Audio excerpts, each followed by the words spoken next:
So 2 సినిమాలు రిలీజ్లో చాలా హడావిడిలో ఉన్నాను. కానీ మీ అందరిని ఈరోజు కలవాలనిపించి, ఎందుకంటే పర్సనల్గా కూడా అందరు ఇంటర్వ్యూలు అడుగుతున్నారు. టైం అస్సలు నాకు సెట్ అవ్వట్లేదు. సరే, అట్లీస్ట్ సినిమాల గురించి మీతో షేర్ చేసుకోవడానికే ఈరోజు ఈ ప్రెస్ మీట్ పెట్టడానికి మెయిన్ రీజన్. ముందుగా మొన్న రాజమండ్రిలో గేమ్ చేంజర్ ఈవెంట్ అద్భుతంగా జరిగింది, మీ అందరికీ తెలుసు. సో దానికి ఆ ఈవెంట్ అంతా అద్భుతంగా జరగటానికి మెయిన్గా డిప్యూటీ సీఎం పవన్ కళ్యాణ్ గారు. సో పవన్ కళ్యాణ్ గారు మేము అడగగానే ఆ ఈవెంట్కి రావడం, ఆ ఈవెంట్ అంతా ఒక అద్భుతమైన ఈవెంట్, అంటే నా లైఫ్లోనే ఒక అద్భుతమైన ఈవెంట్ అది.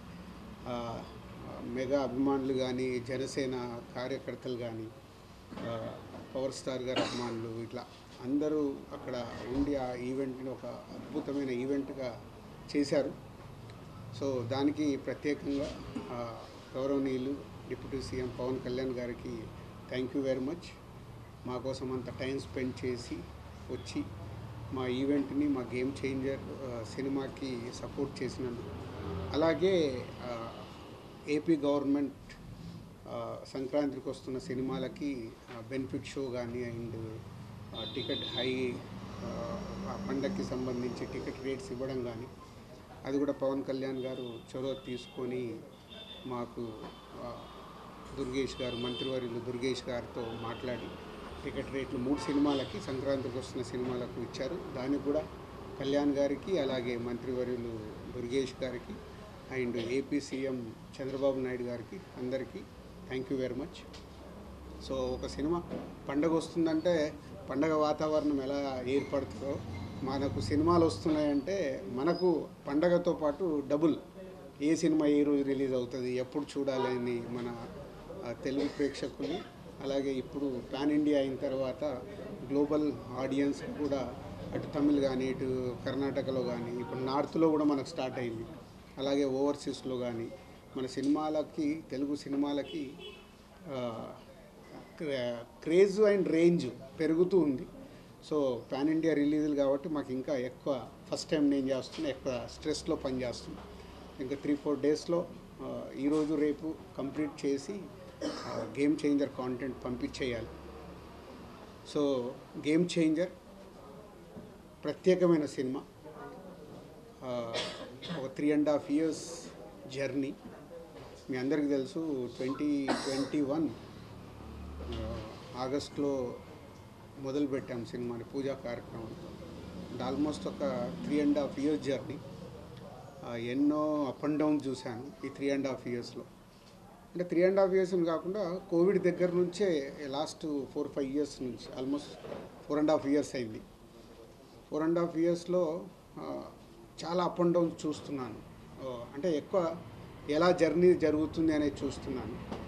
సో ఈ టోటల్ జర్నీలో వకీల్ సాబ్ 2020లో కోవిడ్ రాకుండా ముందు సినిమా స్టార్ట్ చేసి మేలో రిలీజ్ చేద్దామని ప్లాన్ చేశాం. May 21 మీ అందరికి గుర్తుండే ఉంటుంది. మార్చిలో కోవిడ్ వచ్చి లాక్డౌన్ వచ్చింది. అది కాస్త అలా 2020 మేలో అనుకున్న సినిమా 2021 April 9th రిలీజ్ చేసాం. అంటే ఆల్మోస్ట్ 1 year. అంటే కోవిడ్ దగ్గర నుంచి ఇలాంటి చేంజెస్ అంటే మన చేతిలో లేకుండా జరుగుతూ వచ్చాయి. సరే, ఆ సినిమాను అద్భుతంగా తయారు చేసి అద్భుతంగా పెట్టాము. April 9th రిలీజ్ అయిన 4వ రోజే మళ్ళీ కోవిడ్ విజృంభణతో 2 weeksలోనే మళ్ళీ థియేటర్ షట్ డౌన్. అంటే కళ్యాణ్ గారితో నాకు చాలా ఇంట్రెస్ట్గా, మీ అందరికీ తెలుసు I'm big fan of Pawan Kalyan గారు. ఇంట్రెస్ట్గా దాన్ని కళ్యాణ్ గారికి మళ్ళీ రీఎంట్రీ, ఆ గ్యాప్ తీసుకున్న తర్వాత రీఎంట్రీ సినిమా. సో చాలా జాగ్రత్తగా దాన్ని బ్లాక్ బస్టర్ ఎలా అవుతుంది అనే దాని మీద డైరెక్టర్ అప్పుడు వేణు శ్రీరామ్ కానీ, టీం కానీ అంత కష్టపడి చేసాం. మళ్ళీ కోవిడ్ రావడం, సెకండ్ లాక్డౌన్. సో ఇక్కడ సినిమా రిలీజ్ చేసేసి ఒక 1 week తర్వాత 1 month నేను యూఎస్ వెళ్ళిపోయాను. అంటే ఆ డిసప్పాయింట్ కావచ్చు, ఐ వాంట్ బ్రేక్ అవ్వచ్చు ఆ టైంలో, అలా వకీల్ సాబ్కి. దాని తర్వాత వారిసు చేసాం తమిళ్ తలపతి విజయ్ గారితో. అది తమిళ్లో తీసాం కాబట్టి తమిళ్ సినిమా అయిపోయింది. అంటే దిల్ రాజు గారికి తెలుగులో దాని ద్వారా రావాల్సినంత రాలేదు, కానీ తమిళనాడులో వచ్చింది. తర్వాత బలగం చేశాం. బలగం అయితే మీ అందరికీ తెలుసు, ఇట్స్ అ బిగ్ అప్రిషియేషన్.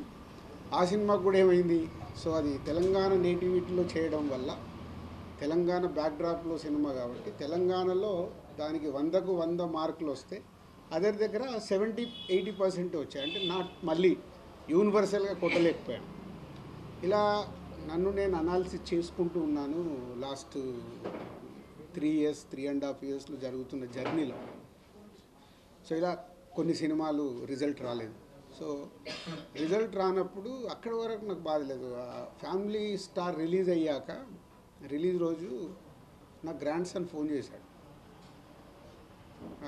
వాడికి మరి ఎలా చెప్పారో ఏంటో తెలియదు, తాత చాలా అప్సెట్లో ఉన్నావంట, నువ్వు అప్సెట్ అవ్వకు, ఎందుకంటే నీ చేతిలో గేమ్ చేంజర్ ఉంది, నువ్వు గేమ్ చేంజర్ కొడతావని. It's emotional moment for me. ఏంటి వీడు కూడా ఫోన్ చేసి, age is a 7 years boy, నా గురించి ఇంత కన్సర్న్గా ఉన్నాడు అన్న తర్వాత నాలో మళ్ళీ ఒక చేంజ్ తీసుకున్నాను.